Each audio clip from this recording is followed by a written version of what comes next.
I wanted to do a video today on a topic that I'm really passionate about and I feel is really important. And it's one that I feel doesn't get enough attention from coaches in general.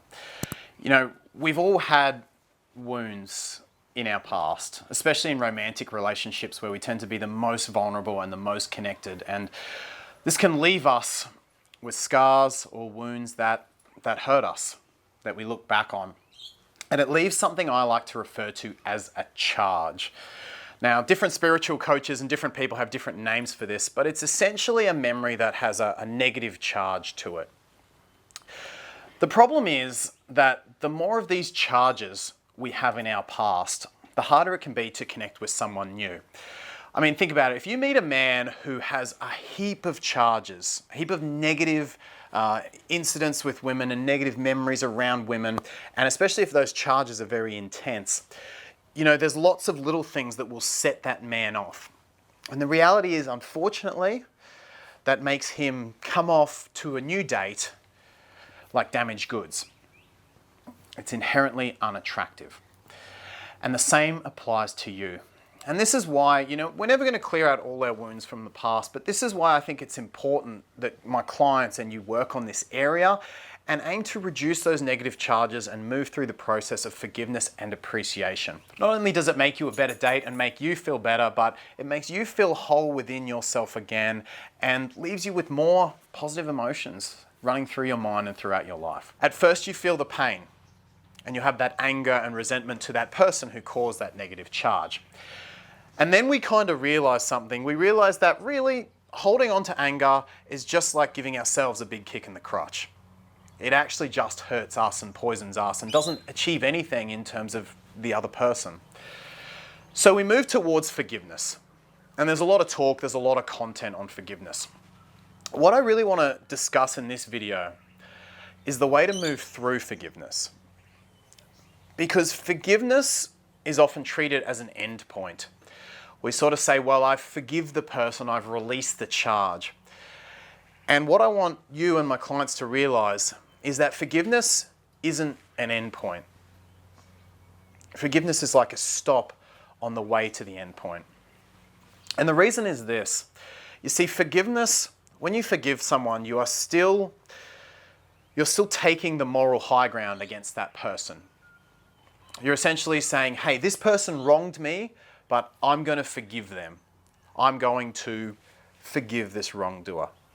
It's a really important step, and you must go through it to begin to let go of that anger and release that charge.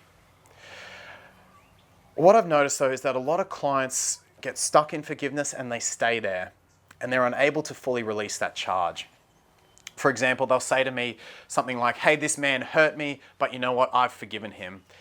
And as a man, as a coach, I can still sense that I can still sense their charge there. And if you're serious about improving your life, having great emotions running through it, and learning to, I guess, really move on from these incidents and become whole again, then it's important you take the next step after forgiveness. And the next step is appreciation. By the way, if you're enjoying the concepts and the content so far, I would love to see you in the next video, so make sure you hit the big red subscribe button with the little bell. Now, a lot of you are going to find this concept honestly very challenging, and that's okay. It takes some time. It certainly took me quite some time, and anytime you have a charge and an incident, you're not going to be able to get to this point straight away. You must move through letting go of that anger and forgiveness first.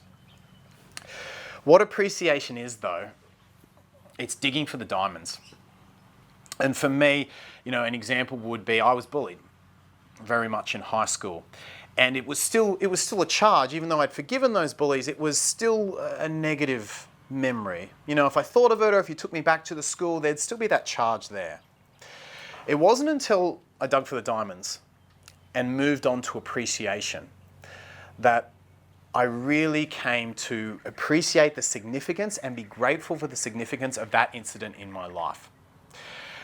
And, you know, this is, a lot of people come to me and they say, well, how do you have such good relations with your exes, Mark? Or how do you have such good friendships with them? And it's the same process. It's because we tend to forgive, but then we don't move on to appreciation. And a lot of people get stuck staying in forgiveness. Or they say, I forgive, but I don't forget. When you move through that and you realize how far you've come because of these incidences and all the blessings, all the diamonds, all the amazing things that's brought to my life. For example, I know I wouldn't be talking to you on this camera now if it wasn't for those bullies. And that's why I want to hug each and every one of them. It's not about condoning the behavior. And I want to make that crystal clear. It's not about saying that bullying or cheating or even abuse, it's not about saying any of that is okay. It's the furthest thing from saying that is okay.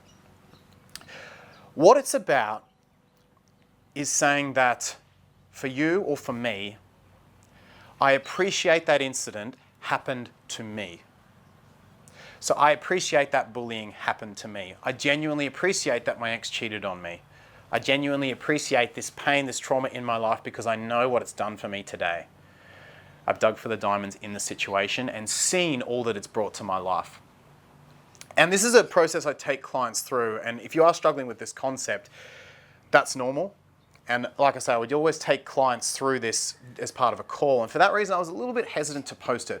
But I still think it's good content. And I still think it's something that if you can really absorb it, I might have to do this 3-4 times with a client, but once they really absorb it, they truly let go of that charge.